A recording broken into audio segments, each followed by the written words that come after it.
Le JT Foot Mercato avec Paris Sport en ligne. Avec le code FM15, profitez de 85 € de bonus plus 15 € de free bet sur Paris Sport en ligne.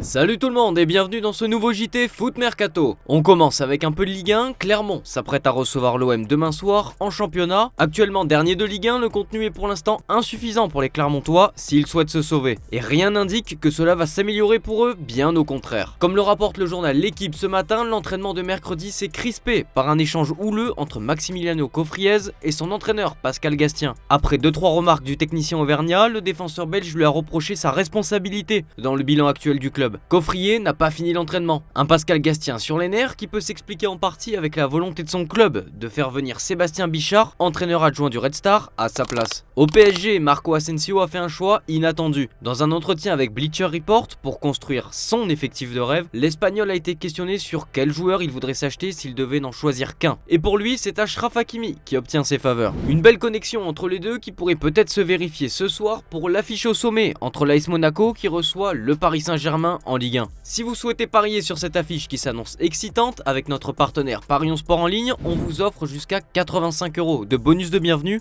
et 15 € en free bet avec notre code exclusif FM15. Pour vous aider à faire vos choix, vous en avez l'habitude, voici les pronos de la rédac. Antoine imagine une victoire parisienne 2-0, pareil pour Jonathan, mais sur le score de 2-1, et pour ma part, je vois bien un match nul de partout. Et si vous êtes joueur, il ne faut pas oublier le pari fun. Monaco mène à la mi-temps et concède finalement le nul et coté à 12,5. Direction l'étranger avec Paul Pogba qui, comme vous le savez, a été suspendu 4 ans à la suite d'un contrôle antidopage positif effectué en septembre 2023. Si cette nouvelle attriste le joueur, elle ne réjouit pas non plus l'ensemble des acteurs du football, y compris Giuseppe Capua, le président de la commission antidopage de la fédération italienne, dans un entretien accordé au Corriere dello Sport. Je ressens une grande douleur humaine. Je suis sûr que le garçon va beaucoup souffrir. Trouver un athlète positif et assister à sa condamnation, après tout, ce n'est jamais une victoire. Pas même pour la lutte contre le dopage, un système complexe qui englobe le sujet à 360 degrés, de la formation préventive à la salle d'audience. Les messages de soutien à l'égard de Pogba se sont multipliés ces derniers jours, de son frère Florentin à Didier Deschamps, en passant par sa femme. Ses coéquipiers en équipe de France ont aussi tenu à prendre des nouvelles, à l'instar de Rabiot, Griezmann, Coman, Kipembe, comme le révèle l'équipe. La FFF s'est contentée, elle, d'un commentaire très sobre dans les colonnes du journal, son énorme considération pour le joueur énorme et populaire qu'est Paul Pogba. Après avoir pris acte de cette décision, la Juventus, club du joueur, aurait pris les choses en main concernant le futur de Pogba, selon le Corriere dello Sport et la Gazzetta dello Sport. Pour les deux médias, la vieille dame souhaite mettre un terme au contrat de la pioche, qui possède le plus gros salaire de l'équipe avec 12 millions d'euros bruts par an. Une résiliation de son contrat, qui court actuellement jusqu'en 2026, permettrait ainsi à la Juve d'économiser entre 30 et 33 millions d'euros. Autre joueur poussé vers la sortie, c'est Federico Chiesa. Malgré son retour de blessure et l'enchaînement des matchs, l'Italien peine à convaincre la direction turinoise. Alors que Chiesa est engagé jusqu'en 2025, la Juve pense pouvoir récolter entre 35 millions et 40 millions d'euros en cas de vente.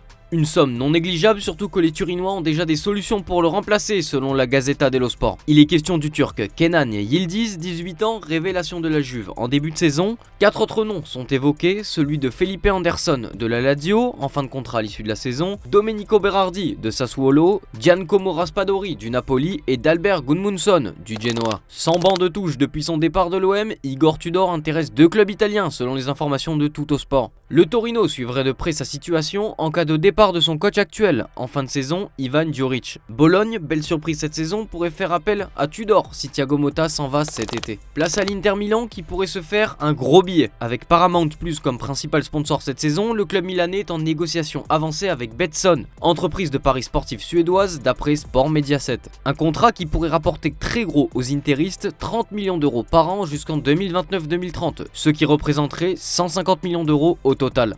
Il existe cependant un décret dignité qui empêche les accords de partenariat avec les agences de paris. Mais au vu des montants des transactions avec ces entreprises, la Serie A demande une exception du décret. Si l'opération se confirme, il s'agirait du contrat le plus avantageux après celui de la Juventus avec Jeep qui était environ de 45 millions d'euros par saison. Tant qu'on parle contrat, un petit mot sur celui de Vladimir Petkovic, nouveau sélectionneur de l'Algérie. La Gazette du Fennec explique que les négociations ont été longues entre la fédération algérienne et le clan Petkovic. Le média algérien indique qu'il touchera un salaire de 130 135 000 € par mois, moitié moins que Belmadi, son prédécesseur. Il devrait empocher plusieurs primes supplémentaires, 100 000 € en cas de qualification pour la prochaine CAN et 400 000 € si jamais il qualifie les Verts pour le Mondial 2026.